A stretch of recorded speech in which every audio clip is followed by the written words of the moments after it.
Cranky! What could you possibly need to be zooming all around the island just to talk to me for? We got a package, and it says it arrived. Yeah, we had a coupon. Yeah. I got the tracking number and everything. We've been waiting a long time for it. Tracking numbers?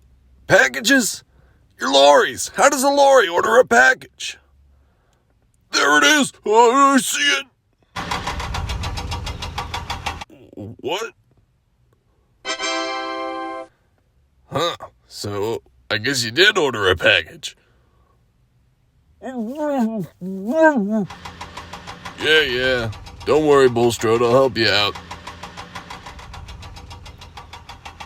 Wow, this is amazing. Our very first package. Almost like the time I tried to sell Henry on eBay. Yeah, no one wanted them. There's your package. Now, how you gonna open it anyway? Always come prepared, me hearties. Hooray! Yeah, it's finally here!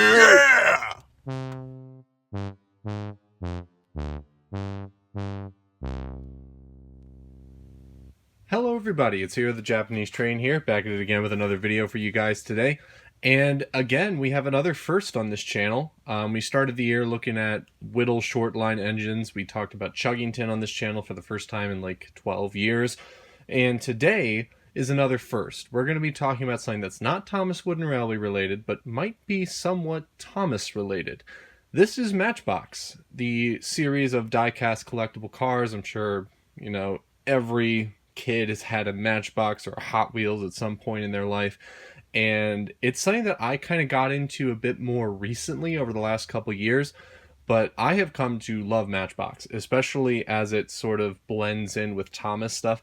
I mean, I'll just show you, right? Like you take your standard Wooden Railway Arthur here, and you put it up with a Matchbox, and they scale pretty nicely together. So, I mean, you may have seen these little Matchbox cars and the backgrounds of my videos and stuff like that, and that's definitely on purpose. That's definitely a great way to sort of take cars from different periods of history. You can really date a, you know, video you're making to a certain time period based on the cars you've got rolling around. Like if you wanted something a little earlier in history, I know this isn't a Matchbox, but this is the same scale. I mean, it's perfect in scale, perfect in size, and it works pretty well with some of the die-cast Thomas characters that have been made over the years, like this Caroline, for example. And I know she's plastic and what have you, but it works really, really well for your layout. So we're going to look at a Matchbox today, and this is the Matchbox 20a ERF stake truck, which is kind of where it gets a little Thomas related. Those of you who don't know, ERF means Foden, and Foden was a lorry manufacturer sometime in the 50s, 40s, what have you. So what we're going to look at today is a Foden. So let me just go ahead and crack this thing open.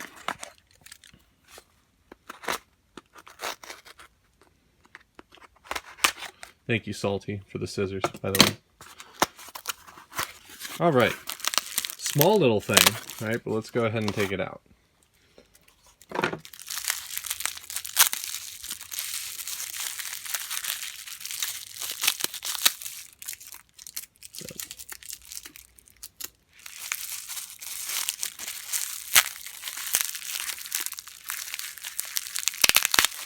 There we go. Okay. So as you can see, the Matchbox Foden lorry looks smaller significantly from Wooden Railway characters and even other Matchbox cars. And that's because this ERF stake truck, which was produced, it's the 20A, it was produced from 1956 to 59. This was made in 1/75 scale, which is smaller than even the current Matchbox size, which is 1/64 here. Right, and as you can see, I think that the 1/64 is the best size to pair with Thomas Wooden Railway sets, the background or otherwise.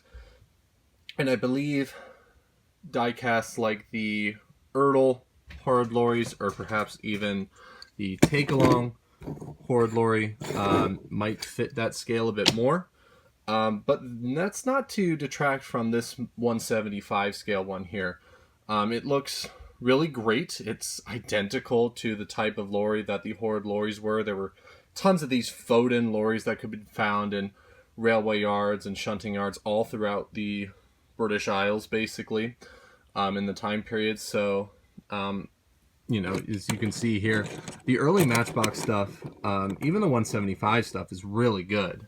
Especially because Matchbox, for those who don't know, the whole philosophy was that a Matchbox vehicle should be small enough to fit in a Matchbox, even today with the 164s, and that's the namesake of the company. Fast forward a few decades, and they get bought out by Mattel, and the wing of Hot Wheels, and Hot Wheels kind of, and Matchbox become synonymous with 164 scale die-cast, you know, vehicles, and either of them are great for wooden train sets today. But the 175, the original ones, are definitely smaller than that scale. And ironically, take this lorry and it fits in the bed of this Mercedes truck, which is one of my favorite Matchbox models. All of the early Matchbox vehicles were made in England.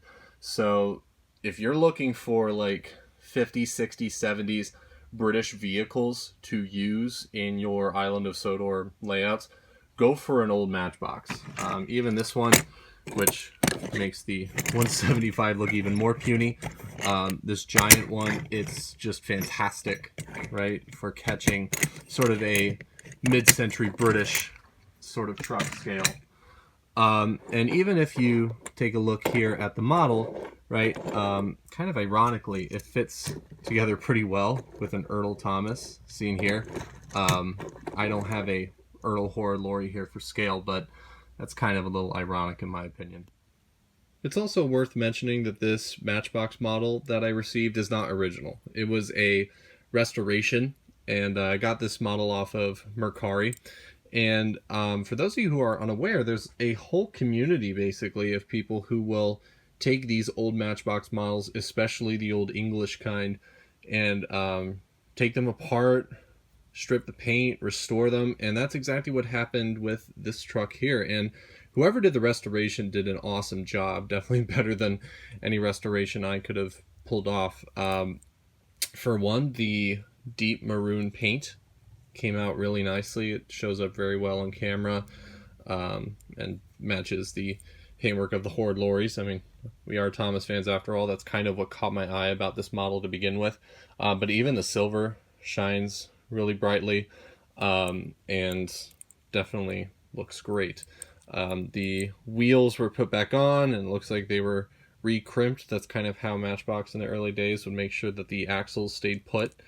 And, you know, even though this one's a bit smaller of a model, it's a great thing to get your hands on, especially if you can find them original. Some of the original ones, depending on if they're mint or have the box, they haven't been restored, right? They can be hundreds of dollars. It's kind of crazy. Matchbox is very much like Thomas, where it's like depending on which die-cast or which tiny vehicle you have, it can be $5, it can be hundreds of dollars, right?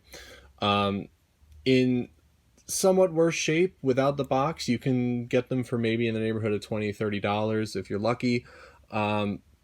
If you're like myself, I used Mercari and I had a bunch of coupons, so I was able to get this for a pretty good bargain, especially because it's been restored.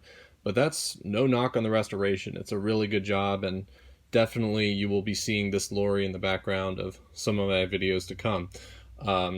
As well as other Matchbox vehicles. Definitely be on the lookout for more Matchbox Hot Wheels content as I kind of branch out and show off some of my other hobbies, and maybe even include them in some of my stories. So be on the lookout for that, as well as perhaps some of my zaniest content yet. With that being said, I'm here, the Japanese Train, signing off. Have a good one, guys. He's tiny! Oh my gosh! I hope they take returns. Alright, he's smaller than I thought. I'll give it that. Yeah, We're gonna be parents. I'm a father. He's a little bundle of joy. He's our little boy. I'm so proud of him. My son. He's my little son, and I'm proud of him to the day I'm strapped. Oh, look at him. Look how cute he is. Oh, my goodness. I'm so proud of him. He's gonna grow up to be a fine, strong, horrid Lorry one day. I've got a name picked out, too. Let's call him Lorry 3.5. Yeah, oh, that's perfect. Well, I'm happy for them. Perhaps they're not so horrid after all, eh, Cranky?